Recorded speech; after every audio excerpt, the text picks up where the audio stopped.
Well, howdy everyone. Welcome to today's research-informed defensive lesson here at Active Self-Protection. We are glad that you've joined us. I am your host, John Correa. And I'm your co-host, Neil Widener.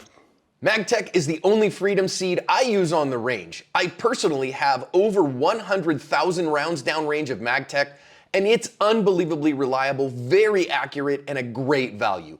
Pick some up for your next range trip wherever you shop for range supplies. 5 a.m. in Chicago, and a garbage man is picking up the garbage, and two dudes, they come to rob him.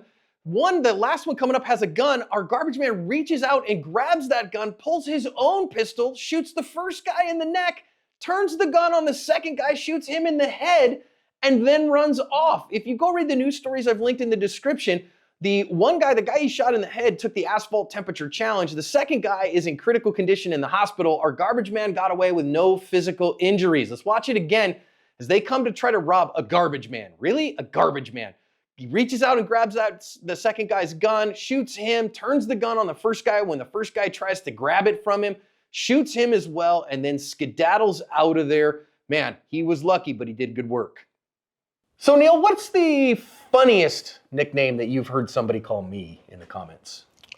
Oh, geez, caught me off guard with that one. There's a ton of them.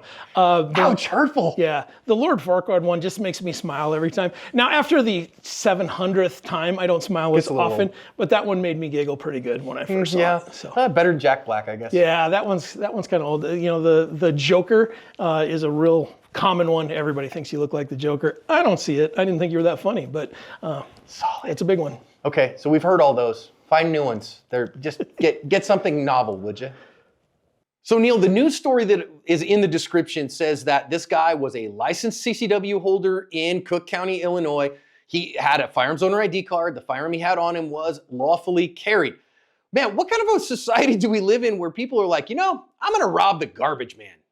You know, that was the first thing that came to mind. I'm like, now I know it's actually a decently paying job. There's some union benefits and all that kind of stuff, but I don't know. Do they carry around? Is it known that these guys carry around a whole bunch of cash or a whole bunch of valuables while they're at work? That's just it's just a head scratcher to me why this is the target that you would pick.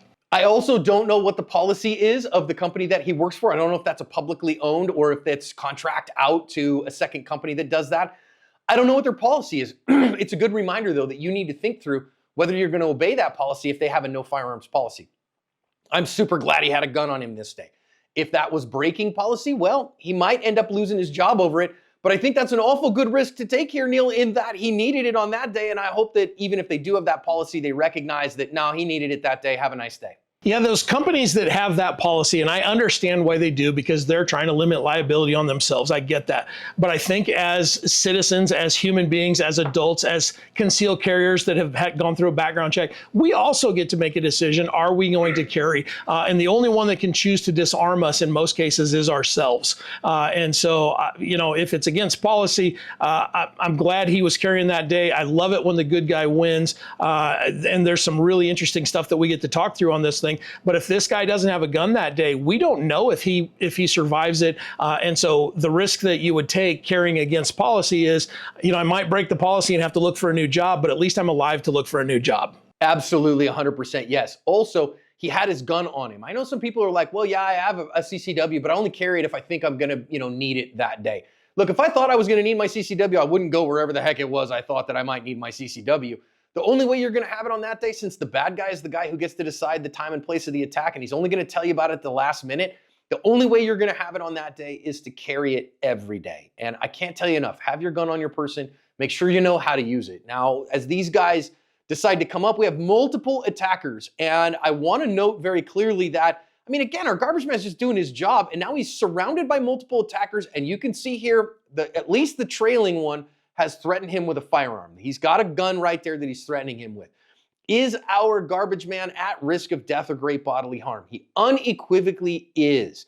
And if this guy wasn't armed, I think we can make a really good case that he was surrounded by multiple attackers who were threatening him, and that presents to him a high likelihood of being hospitalized as they beat him for his stuff. But the fact of the matter is the guy has a gun, and so all that evaporates. He's absolutely at risk of death or great bodily harm, and so the use of deadly force here is absolutely justified. Yeah, I like the idea of not having to go, roll the dice with a DA to try to get the disparity of force thing in court, just because we don't always see that work. And in some cases, to us, where we analyze this stuff and see it on a daily basis, we're like, oh, of course that was. But to a DA, you know what? This is a man, and he ought to be able to take on two men. And to some DAs, and I don't know if this is the case in this one or not. But the fact that the bad guy had a gun takes that all away and makes the decision so much easier. And again, I think in this case, had they not had a gun, I don't know that it'd be unreasonable to use a gun to defend yourself anyway. I could make that argument. I'm glad we don't have to, though. Just remember as well, I think one of the things we're going to see in this particular video is that because he's drawing a gun in close proximity to a perp, remember, that's not always my gun. It can be our gun as well. And so you better have some high level of skill. And I think if you're like, man, I got to go right now. Now, compliance is an option, and it might be your best option. Now, this particular garbage man was like, nah, I have to go. I have to defend myself. I really honor him for that. But of course, if you just draw your own gun and he's got a gun pointed at you, we call that drawing on a drawn gun. So what this guy is going to do instead, Neil, is that he is going to reach out and grab a hold of that gun and then press that muzzle away from and off from himself. And I got to tell you, I don't recommend that the first time you ever do that be in a real life or death situation. So my guess is this guy has done some training in his life. Yeah, he kind of carries himself like he's done a little bit of training. And if not, kudos to you, man. Again, this is an awesome win. I really appreciate it. The thing that's interesting to me is the our gun scenario works both ways. So if the bad guy puts the gun in your face, you can turn that into our gun pretty quickly. And that's what he did. He turned it into our gun and then went to work on his own. And, and again, it looks like he's done a little bit of training. If he hasn't, well done anyway. Hey, listen, I think this guy is a member of the Special Pants Brigade. So if you out there as an avid viewer know how to get a hold of this guy, we would love to send him a Special Pants Brigade patch. And we'd love to have him on the Ask podcast to tell his story too, if he would like to come and tell it. I also want to note, hey, you get the hold of that gun and you move the muzzle off from yourself. That's the 5Ds plus 1, right? Control the distance and then deflect and dominate the gun. But recognize that you better do that quickly. And he goes to go get his own gun. You got to get that gun in the fight fast. And in this case, he did need to be able to draw that gun with one hand. He didn't have two hands to clear his cover garment. So a little bit of practice two-handed, well, a lot of practice two-handed, but a little bit of practice one-handed is not a bad thing at all, Neil. Yeah, we say that, ideally we always put two hands on the gun, then that's the ideal situation. But in some cases, that isn't possible. And this case is one of them. Shooting a gun one-handed is always a lot more difficult than shooting it two-handed.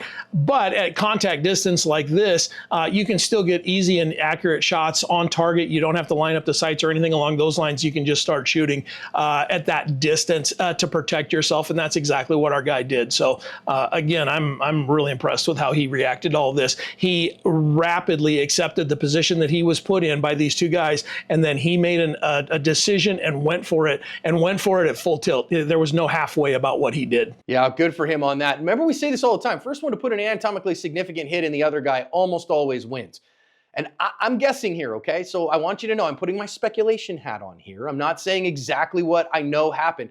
That because of the place that the shots were, we know that one of the bad guys was shot in the head and died at the scene. The second one was shot in the neck and was in serious to critical condition.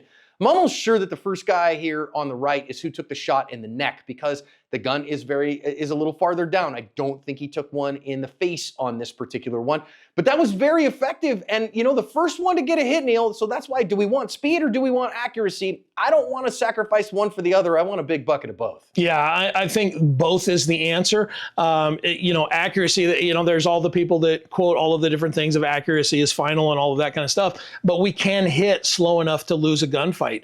And so, you've got to have the speed and the accuracy, and that just means we've got to get to the range. We've got to do our practice.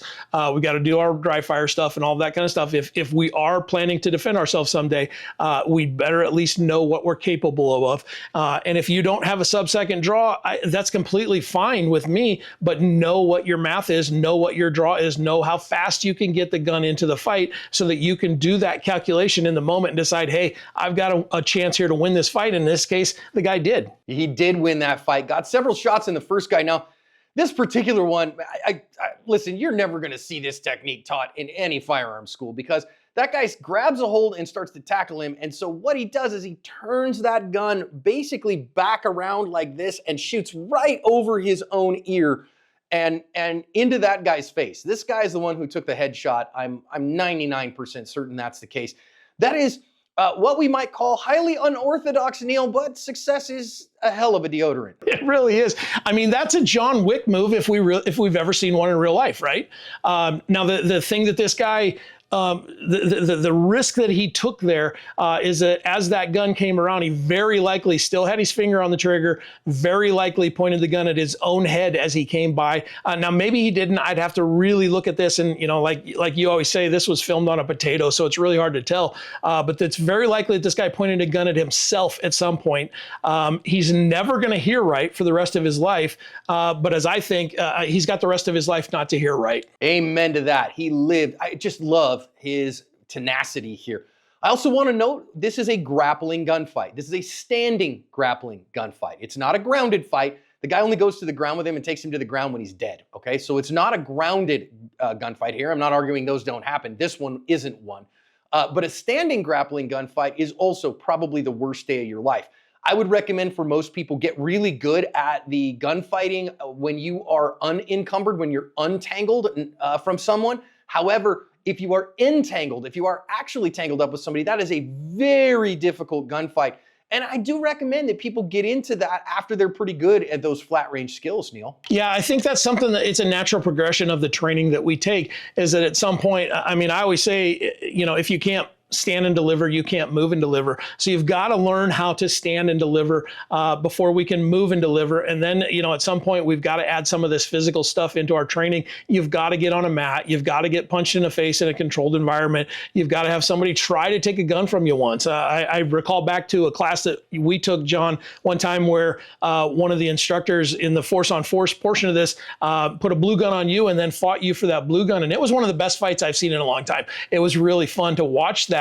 But just to see the attitude of you are not taking this gun from me and we are going to roll around and do this gives you the the understanding of what it feels like to be in that moment, because you were fighting if I remember right, he was like a BJJ black belt dude that he's a bad guy, right? Or bad man, and you were outmatched, to be fair, but you stayed in that fight because you had the mental capacity, because you'd been in that position before, and so if you ever get put in that position on the street, if that's the first time you're through that and you're trying to make the decisions on the fly, everything's a lot slower because you're going to be a little bit more analytical and you're not going to be in the moment in the fight, and you may end up losing because of it. Yeah, I wouldn't exactly have called that a fun time, but it was certainly an enlightening time.